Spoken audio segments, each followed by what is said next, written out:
Un gusto poder saludarles, bienvenidos quienes también están siguiendo este culto, este servicio a través de las redes. Un abrazo, queridos hermanos, muchas gracias.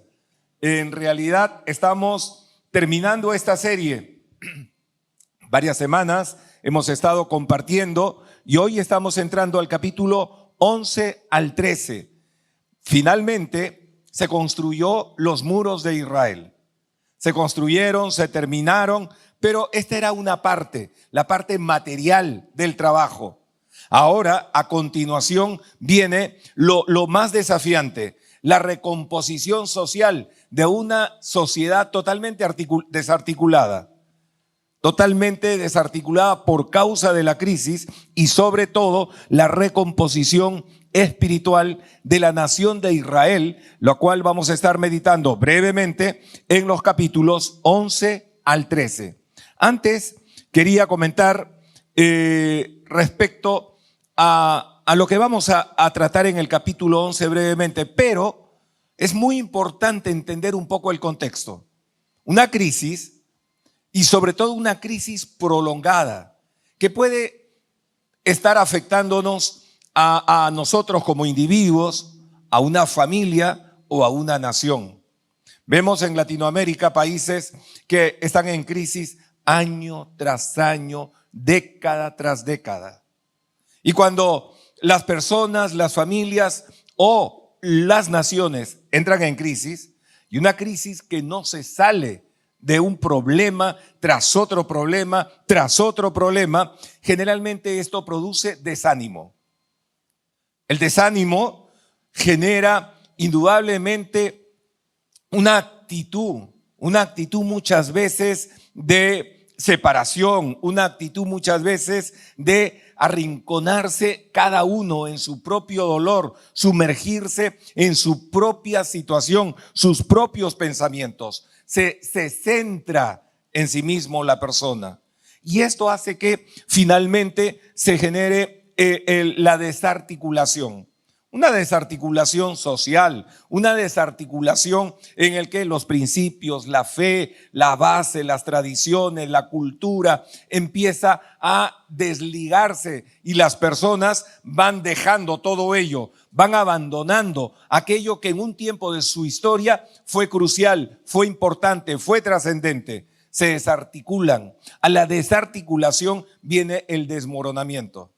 El desmoronamiento social, político, cultural, personal, etcétera. Al desmoronamiento viene la descomposición. Una descomposición total, realmente en el aspecto moral, en el aspecto social. Y esto era lo que estaba pasando en la nación de Israel. La nación de Israel había llegado a una situación como tal. Y en esa situación y en ese contexto es que queremos ver rápidamente el capítulo 11. El capítulo 11, miren, allí vamos a ver en primer lugar la planificación y reubicación de la población de Jerusalén. De la planificación y reubicación de la población de Jerusalén. Vamos rápidamente al 11, 1 al 4. Miren lo que nos dice ahí el texto. Habitaron los jefes del pueblo en Jerusalén, mas el resto del pueblo echó suertes para traer 1 de cada 10 para que morase en Jerusalén, ciudad santa, y las otras 9 partes en las otras ciudades. Y bendijo al pueblo a todos los varones que voluntariamente se ofrecieron para morar en Jerusalén. Estos son los jefes de las provincias que moraron en Jerusalén, pero en las ciudades de Judá habitaron cada uno en su posesión, en sus ciudades, los israelitas, los sacerdotes y levitas, los sirvientes del templo y los hijos de los siervos de Salomón. En Jerusalén, pues, habitaron algunos de los hijos de Judá y de los hijos de Benjamín. Hijos de Judá e hijos de Benjamín. De los hijos de Judá, Ataías, hijo de Usías, hijo de Zacarías, hijo de Amarías, hijo de Cefatías, hijo de Mahalaleel, de los hijos de Fares, etcétera. Y una larga lista ahí de nombres. Vemos en primer lugar entonces la planificación y reubicación de la población en Jerusalén. Indudablemente los años en los cuales había vivido esta nación en abandono, en destrucción, en desolación, se fueron convirtiendo en víctimas de los ataques, en víctimas de las acechanzas, de los robos, de los secuestros a las mujeres. Y esto finalmente deja en una población un trauma en la cual la ciudad de Jerusalén estaba despoblada totalmente. Despoblada, ya se habían construido los muros. Obviamente el propósito era brindar seguridad para que el pueblo pudiera disfrutar de paz. Pero el trauma de haber sido víctima década tras década de todos este tipo de atropellos hizo que cada ciudadano, cada familia huyera del centro de Jerusalén para ir a habitar en las diversas aldeas o villas, buscando cada uno de ellos su propia seguridad, su propia forma de sobrevivir en medio de la crisis. Totalmente divididos, totalmente desarticulados. Son estos grandes éxodos que suelen suceder en épocas de crisis. Allí estaban dispersos a los alrededores. ¿Y cuál es la primera medida posterior a la reconstrucción de Israel? Y es muy interesante notar que en esta planificación y reubicación de la población en Jerusalén, lo primero que hace Nehemías es observar esta situación, esta división, esta desarticulación que había sucedido en Jerusalén.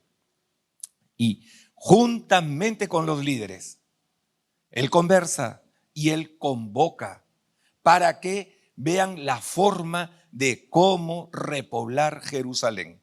Y la dinámica de esta repoblación nos lo dice ahí en Nehemías, el capítulo 11. Miren lo que dice el verso 1. Habitaron los jefes del pueblo en Jerusalén, mas el resto del pueblo echó suertes para traer uno de cada 10 para que morase en Jerusalén, ciudad santa, y las otras 9 partes en las otras ciudades. Es muy interesante, Jerusalén estaba despoblada. Todos se habían escapado, habían huido allí a los alrededores, en las montañas, en zonas seguras, considerando ellos para sí mismos, para sobrevivir de este tipo permanente de ataques, del cual a lo largo de las décadas habían sido víctimas. Y ahora hay que recomponer socialmente a esa nación. Y toman esta medida, en primer lugar, de repoblar Jerusalén. Y acá encontramos un principio fundamental. Es un principio en que ya podemos ver, por ejemplo, muy bien lo entienden los arquitectos, la planificación y urbanismo, de ver cómo repoblar, cómo hacer que cada metro cuadrado de un espacio sea habitado por cierta cantidad de personas. Y de esta manera tengan todos los servicios adecuados y todos los espacios para todo lo que los seres humanos necesitan para una convivencia ordenada y una convivencia segura. Y ya Nehemías no solamente era un hombre realmente destacado en su capacidad de su liderazgo, era un hombre visionario, era un hombre apasionado, era un hombre realmente íntegro, valiente, un hombre que toma el toro por las astas. Es un hombre que asume retos, asume desafíos y hace este primer cambio del reordenamiento social de la ciudad de Jerusalén. Esto lo vemos ahí en primer lugar. Y miren lo que nos dice básicamente los versos 3 y 4. Estos son los jefes de la provincia que moraron en Jerusalén, pero en las ciudades de Judá habitaron cada uno en su posesión. En sus ciudades, los israelitas, los sacerdotes y levitas, los sirvientes del templo y los hijos de los siervos de Jerusalén, en Jerusalén, pues habitaron algunos de los hijos de Judá y de los hijos de Benjamín. Algunos de los hijos de Judá y de los hijos de Benjamín. Todavía se habla de los hijos de Judá. todavía se habla de los hijos de Benjamín. Y conforme vamos avanzando en el capítulo 12 y en el capítulo 13, esta expresión, hijos de Judá e hijos de Benjamín, es reemplazada por Israel. Y vamos viendo entonces cómo la ciudad se va unificando, cómo Jerusalén va trabajándose en esa visión de la unificación, de ya no verse como parcelas, como grupos, como castas, sino como una ciudad o como un país integrado, una sola ciudad.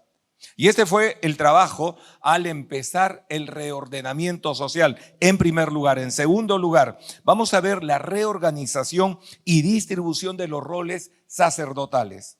Como consecuencia de todo este abandono, de cada uno tratar de vivir y sobrevivir a su manera, indudablemente, esta nación, buscando su propia seguridad, habían abandonado principios espirituales fundamentales. Principios fundamentales. Y esto es lo que pasa cuando suceden estos movimientos, ¿no?, de grandes masas humanas que se desplazan en medio de las crisis. Se va quebrantando todo, se va rompiendo todo, se va generando serios problemas donde van abandonando todo aquello que le era riqueza dentro de ese grupo social, una riqueza espiritual, una riqueza tradicional, una riqueza histórica. Y era parte en el que estaban articulados como sociedad. Pero cuando se desintegran, ¿qué es lo que sucede? Todo esto va decayendo. Todo esto va desmoronando y cada uno va buscando su propia forma de sobrevivir y va creando sus propios mecanismos, sus propias reglas, sus propias políticas. Y esto hace que las sociedades se dividan más y sea más vulnerable, porque ya no hay un sentido de comunidad, un sentido de unidad, sino está totalmente desparramada y totalmente desolada y desintegrada esa sociedad. ¿Y qué cosa era lo que habían abandonado? Habían abandonado el descuido a la sustentación de los sacerdotes y de los levitas. Miren lo que nos dice el capítulo 12, en los versos 1 al 8. Estos son los sacerdotes y levitas que subieron con Zorobabel, hijo de Salatiel, y con Jesúa, Seraías, Jeremías, Esdras, Amarías, Amaluc, Atú, Secanías, Reún, Meremot, Ido, Gineto, Abías, Mijamín, Maadías, Bilga, Semaías, Joyaric, Jedaías, Salú, Amoc, Hilcías y Jedaías. Estos eran los principales de los sacerdotes y sus hermanos en los días de Jesúa, y los levitas, Jesúa, Binui, Cadmiel, Serabías, Judá y Matanías, que con sus hermanos oficiaba en los cantos de alabanza, y Bacbuquías y Uni, sus hermanos, cada cual en su ministerio. Jesúa engendró a Joiacín, y Joiacín engendró a Eliasib, y Eliasib engendró a Joiada, y Joiada engendró a Jonatán, y Jonatán engendró a Jadúa. Miren esta lista de nombres que muchas veces tratamos de evitarlos, pero tiene una connotación importante. ¿Por qué? Porque lo que está haciendo Nehemías es trasladándose 90 años atrás, desde el gobernador Zorobabel. Él hace un recuento histórico al pasado, con el sumo sacerdote que en su momento lo había sido. Y ahora, como gobernador Nehemías, estaba otro sumo sacerdote. Y él hace este recuento histórico en la recomposición para el ordenamiento en las actividades ministeriales o religiosas de Jerusalén. Él no toma una decisión unilateral, caprichosa. Él hace un recuento histórico porque él sabe que de acuerdo a la ley había sido establecido toda esta tradición sacerdotal. Y él tenía que continuar porque esto estaba establecido de acuerdo a la ley. Y por supuesto había que poner en su lugar al sumo sacerdote, a los sacerdotes, a los levitas, a los que oficiaban con el canto, a los que oficiaban en el cuidado de los diezmos, al que oficiaba en la portería o como hoy lo podríamos denominar los sugieres, etcétera. Todo ello entonces empieza también a suceder un reordenamiento que él toma en cuenta. ¿Quién era el sumo sacerdote en la época de Zorobabel? 90 años atrás. La Biblia nos dice en el capítulo 12, miren, ¿quién era el sumo sacerdote? Aquí dice, era Jodaías, Jesúa. Miren, y con Jesúa era el sumo sacerdote que estaba 90 años atrás con Zorobabel. Y se hace toda una mención ahí, ¿no? Una mención de la cual tiene una tradición en la cual ha venido sucediendo uno tras otro. Y se hace una descripción desde Jesúa, Seraías, Jeremías, Esdras, Amarías. Miren allí lo que nos dice, y los levitas, Jesúa, Binui, Cadmiel, Serebías, Judá y Matanías, que con sus hermanos oficiaban en los cantos de alabanza, y Bacbuquías y Uni, sus hermanos, cada cual en su ministerio. Jesúa, ahí está la secuencia histórica. Jesúa engendró a Joyacín, Joyacín engendró a Eliasib y Eliasib engendró a Joiada. Realmente era quien estaba en ese momento como sumo sacerdote en los tiempos en que Nehemías estaba gobernando. Y se hace este reordenamiento porque era importante, porque ahora sí, una vez hecho este reordenamiento, hay una gran celebración. El capítulo 12, miren lo que nos dice allí en los versículos 22. Vamos al capítulo 12. La dedicación del muro. Allí en el versículo 43, 12:43. Miren lo que nos dice. Y todo Israel, en días de Zorobabel y en días de Nehemías, daba alimentos a los cantores y a los porteros, cada cosa en su día. Consagraban asimismo sus porciones a los levitas, y los levitas consagraban parte a los hijos de Aarón, desde Zorobabel hasta el periodo de de Nehemías. Esa línea histórica es muy importante, porque después de este gran avivamiento y esta reforma que hizo el rey Josías, por ejemplo, se había abandonado la fiesta de la Pascua en el periodo del rey Josías. No se celebraba la Pascua. El libro fue hallado. Una vez hallado el libro, se descubrió que se había abandonado eso. Y se hizo una gran fiesta, una gran celebración. Y esta celebración, en la cual el pueblo fue realmente restaurado, el pueblo fue renovado espiritualmente, otra vez, pasado cierto tiempo, después de la deportación y esta alta dispersión que hubo, cada uno estaba viviendo la vida a su manera.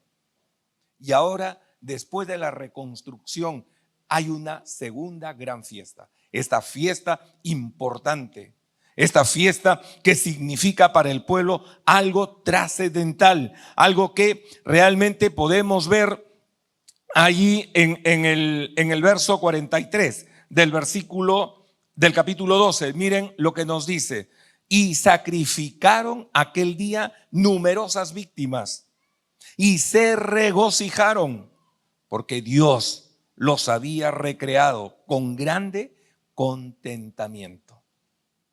Cuando verdaderamente las personas ordenan su vida espiritual, una nación es reordenada, hay una alegría interna que nace del corazón. Esa alegría era la que estaba experimentando después de esa forma de vivir desarticulada, dividida y totalmente apática en el corazón. Esa apatía, un síntoma negativo espiritualmente en la vida de toda persona que se aleja de Dios, que rompe los principios de Dios, empieza a producirse en el corazón. Pero cuando hay una recomposición, un reordenamiento y un regreso a los principios espirituales centrales, el hombre, la mujer vuelve a experimentar esa alegría, ese contentamiento, esa libertad en su corazón. Y el verso 43 nos dice, y sacrificaron aquel día numerosas víctimas y se regocijaron porque Dios los había recreado. Dios los había recreado con grande contentamiento. Se alegraron también las mujeres y los niños, y el alborozo de Jerusalén fue oído desde lejos. Qué tremendo, en verdad, cuando vemos que hay un regreso a las cosas del Señor. Cuando vemos que la vida empieza otra vez a reordenarse, partiendo fundamentalmente de los principios espirituales, entrando en un orden tu vida. Y mucha gente empieza a alejarse de las cosas de Dios. Y mucha gente empieza a salir del centro establecido por Dios y buscando cierto placer y alegría y libertad, lo que encuentran es, obviamente, ahí entran en un cautiverio, en una tristeza y en un dolor que siempre tienen que estar buscando estímulos externos para sentir algo de vida, algo de alegría. Pero estos estímulos son externos, que hay que pagar, hay que comprar para divertirnos. Y esto es lo que hace la gente. Sin embargo, aquí vemos en el 43 que era Dios quien los había recreado. ¿Con qué? Con grande contentamiento. Esto nacía desde dentro. Y esta es una experiencia que va experimentando la nación de Israel. Y es una experiencia que también como hijos de Dios, cada uno de nosotros vamos experimentando cuando empezamos a reordenar nuestras vidas. Cuando empezamos a poner la vida nuestra en el centro fundamental, bajo los principios de la palabra de Dios. Y cuando la vida se reordena, obviamente sobre los principios espirituales, viene un reordenamiento moral, social, familiar, económico, etc. Pero esos son principios que vamos encontrando aquí en Nehemías. Y en el capítulo 13, en el tercer punto, vamos viendo que no solamente se da la planificación y reubicación de la población de Jerusalén, también vemos la reorganización y distribución de los roles sacerdotales. Importante, la distribución de los roles sacerdotales para el ministerio y el servicio de la enseñanza y de la palabra de Dios al pueblo de Dios. Esto es fundamental y todo ello empieza entonces a reordenarse. Y por último, cuando uno piensa que ya todo está ordenado, hay ciertos detalles. Nehemías hace un viaje corto. Hace un viaje corto y en ese viaje, en ese periodo, empiezan a suceder ciertas cosas. Él luego regresa a Jerusalén y se da cuenta que habían ciertos problemas dentro de la población. Y empieza a hacer grandes reformas. Reformas de índole social, reformas de índole espiritual y moral. Y vamos a ver las reformas sociales bajo los principios de la palabra de Dios. Reformas sociales bajo los principios de la palabra de Dios. Vamos al capítulo 13. Miren lo que nos dice allí en el capítulo 13, el verso 1. Aquel día se leyó en el libro de Moisés. Ahora la palabra de Dios es el centro de la vida de la nación de Israel. Qué interesante. Ahora la palabra de Dios se pone en la vida de la persona, de la familia, de la iglesia, de la nación. No son los criterios, no son lo que me parece, no son lo que creo, sino vuelven a la palabra. Y ese es el reordenamiento espiritual. Ahora vuelven a la palabra y basado en la palabra, dice aquel día se leyó en el libro de Moisés. ¿Qué se leyó? Vamos a Deuteronomio, el capítulo 23, 3 al 5. Deuteronomio 23, 3 al 5. Miren lo que nos dice allí la palabra de Dios. 23, 3 al 5. Dice: no entrará amonita ni moabita en la congregación de Jehová, ni hasta la 10ª generación de ellos no entrarán en la congregación de Jehová para siempre, por cuanto no os salieron a recibir con pan y agua al camino cuando salisteis de Egipto, y porque alquilaron contra ti a Balaán, hijo de Beor, de Petor en Mesopotamia, para maldecirte. Mas no quiso Jehová tu Dios oír a Balaán.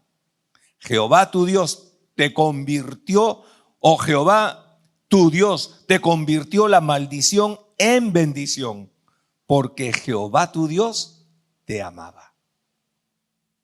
Qué interesante. Ahora está huyendo esta nación de Egipto.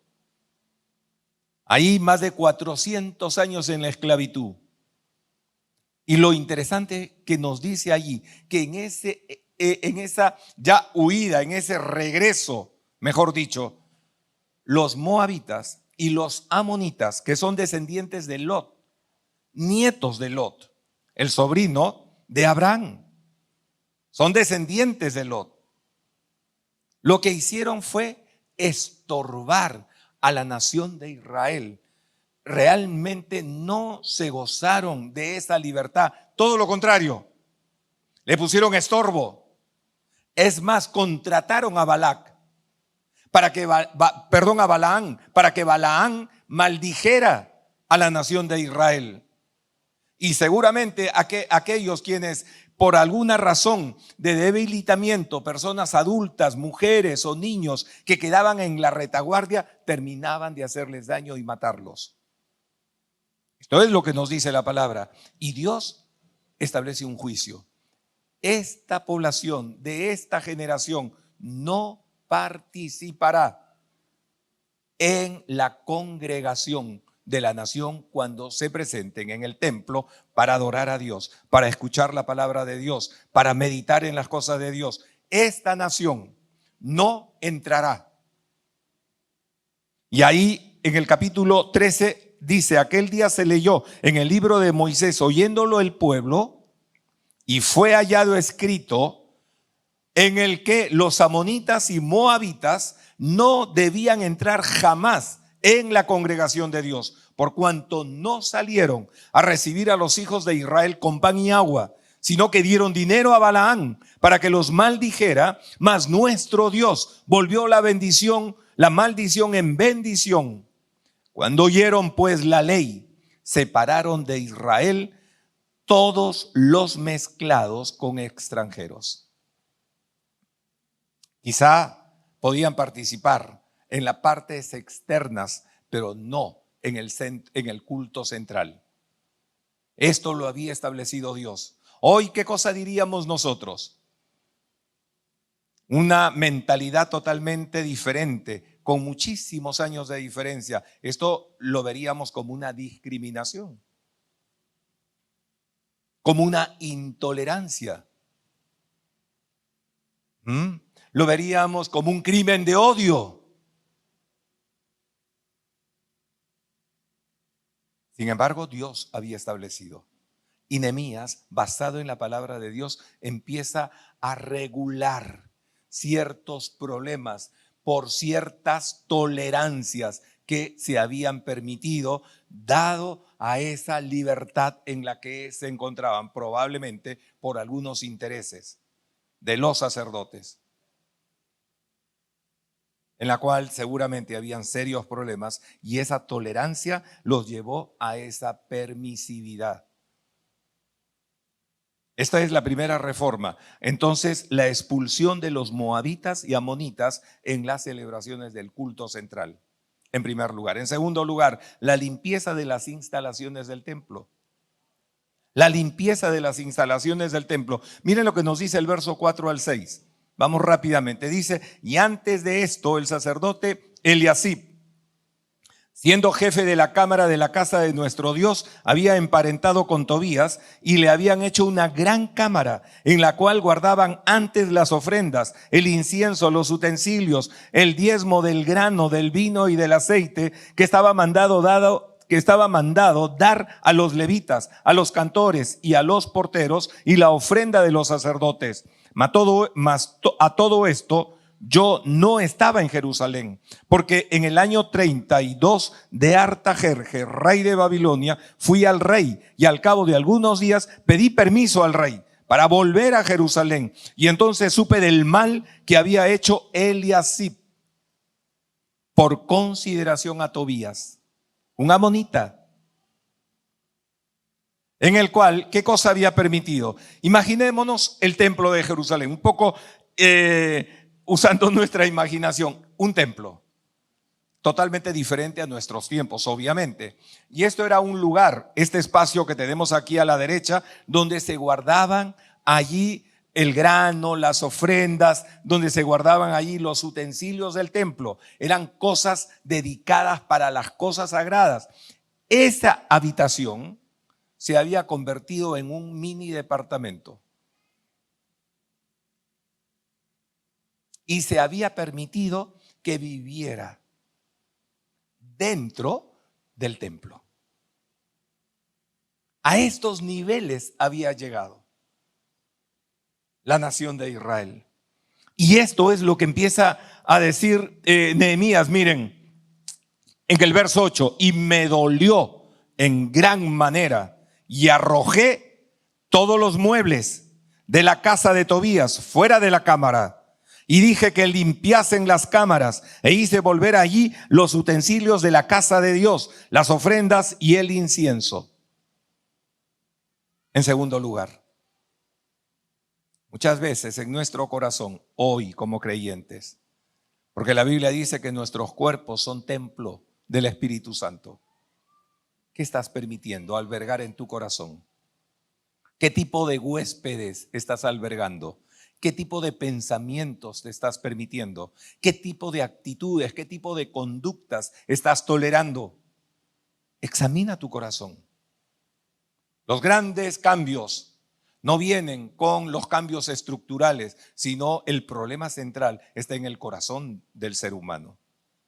Y el centro de nuestros problemas están allí, en tu corazón y en mi corazón. Cuando abrimos las puertas bajo este concepto de tolerancia, hay que ser tolerantes. ¿Para qué ser fanáticos? ¿Para qué ser radicales? Y vamos abriendo puertas y dando oportunidades para que se alberguen ciertos pensamientos, ciertas conductas, ciertas tendencias y aprendemos a convivir con ellas.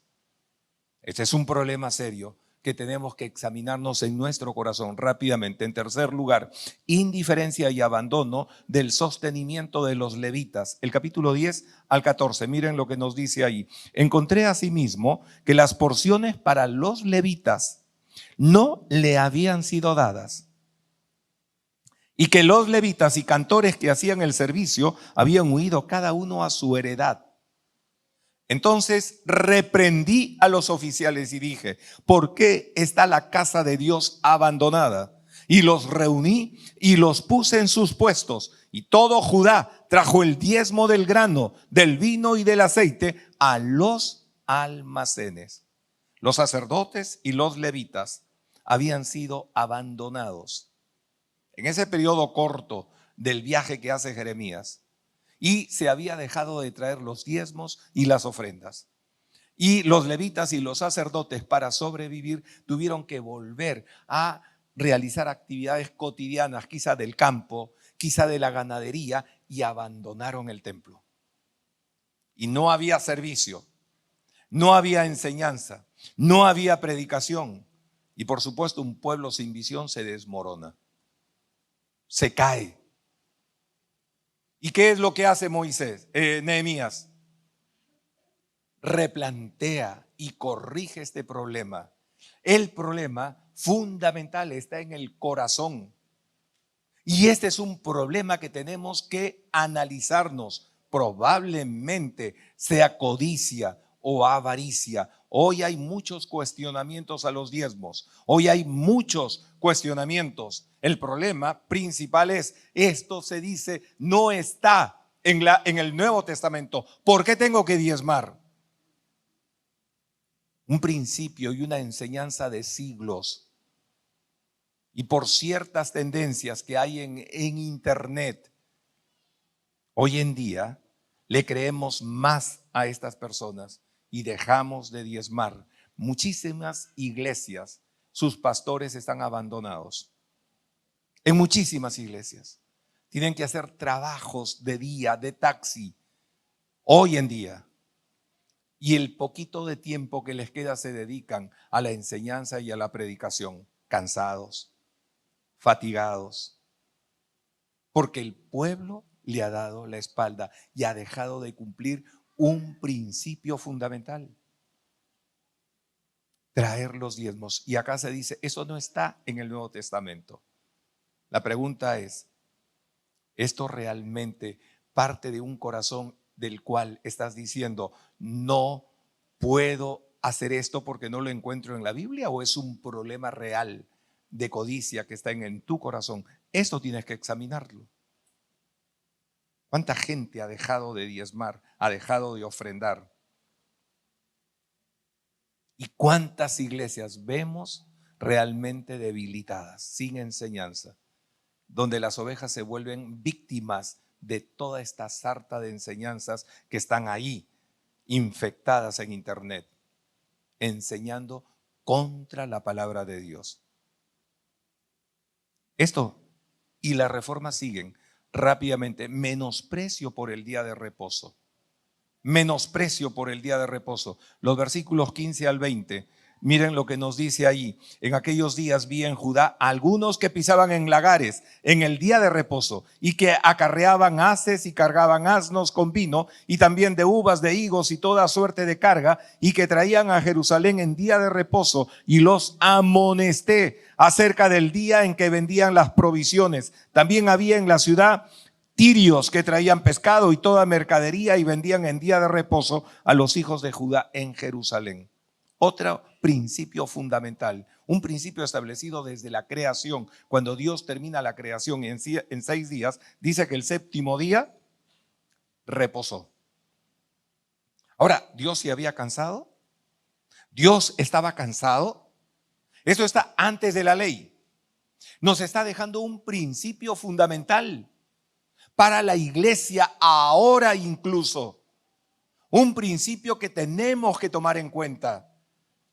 Después de estar en esta vorágine de actividades, de fatiga, de cansancio, de estrés, un tiempo de detenernos para buscar al Señor, para congregarnos, para reunirnos como pueblo de Dios, para darle gracias a Dios, para meditar en la palabra de Dios, para compartir y alegrarnos como hermanos. Pero lo estaban convirtiendo en un día más para generar más ingresos. Y estaban quebrantando este principio establecido por Dios desde la creación. Y por último, matrimonios mixtos. Matrimonios mixtos. Miren lo que dice el versículo 23 al 28. Y asimismo, en aquellos días, a judíos que habían tomado mujeres, asimismo en aquellos días a judíos que habían tomado mujeres de Asdod, amonitas y moabitas, y la mitad de sus hijos hablaban la lengua de Asdod porque no sabían hablar judaico, sino que hablaban conforme a la lengua de cada pueblo. Hoy hay gente que viene a las iglesias y conoce más el lenguaje del mundo que el lenguaje de la palabra de Dios. ignorancia total, no saben, no conocen las verdades de la palabra, no es parte de su vocabulario, de su pensamiento y de su conducta, porque hablan más el lenguaje del mundo por entrar en estas relaciones mixtas. Pero es tremendo lo que dice ahí en el verso 23, miren el verso 24, el 25, y reñí con ellos y los maldije y herí a algunos de ellos y les arranqué los cabellos. Wow. Les arranqué los cabellos y les hice jurar diciendo: no daréis vuestras hijas a sus hijos y no tomaréis de sus hijas para vuestros hijos, ni para vosotros mismos. La tolerancia a la unión del yugo desigual, a los matrimonios mixtos, a la convivencia mixta. Hay una tremenda tolerancia hoy en día. Y algunos dicen: bueno, ya es mi enamorada, pero la traigo a la iglesia para que se convierta. O ya es mi enamorado y lo traigo a la iglesia. Imagínense, imaginémonos un ratito. El pastor Gastón en matrimonios, arrancando los cabellos ahí a cuántos.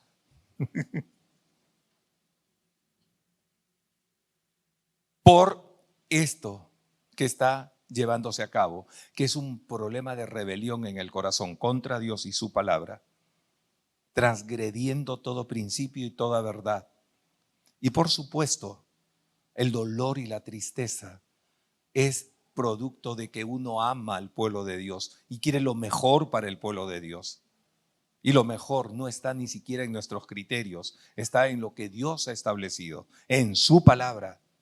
Y sobre ella es que enseñamos, sobre ella predicamos, sobre ella aconsejamos, sobre ella entonces establecemos principios y verdades para la conducta y la vida. Estas son las reformas. Ahora está el muro de Jerusalén, la recomposición social, el reordenamiento espiritual y ciertos problemas que estaban allí entre el pueblo con ciertas costumbres y tendencias que el profeta está terminando de corregir. Pero el grave problema está aquí, en el corazón. Tu corazón es el centro de una fábrica de males y problemas.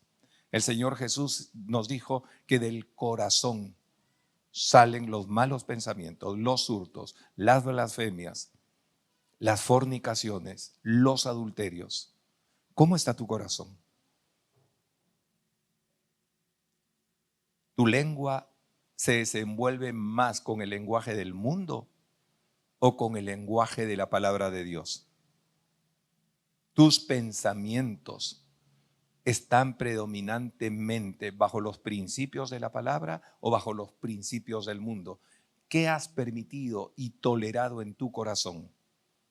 Si queremos reformas significativas, tenemos que ir y apuntar en el problema que está allí en nuestro corazón.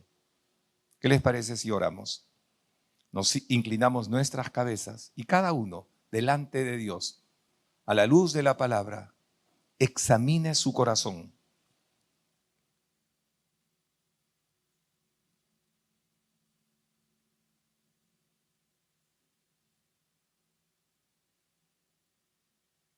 Cada uno. Y vamos a orar.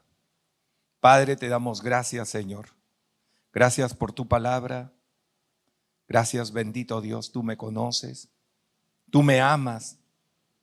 Señor, perdóname, porque vulnerando tu amor, tus principios, Señor, he roto los principios de tu palabra en desobediencia, en deslealtad. Te pido perdón, Señor, y me arrepiento. Me arrepiento de haber pecado contra ti.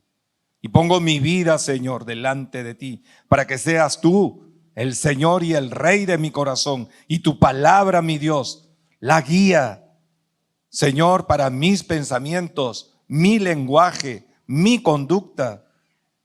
Toma toda mi vida, Señor. A ti te invoco en esta hora y ante ti, Señor, pongo totalmente toda mi vida. Y ahí mientras estamos orando, si tú has orado de esta manera conmigo, yo te ruego, en silencio, ponte de pie. ¿Hay alguien que haya orado conmigo de esta manera? Póngase de pie y vamos a orar. No luche en su corazón. Si usted ha orado de esta manera, póngase de pie. Oramos. ¿Hay alguien?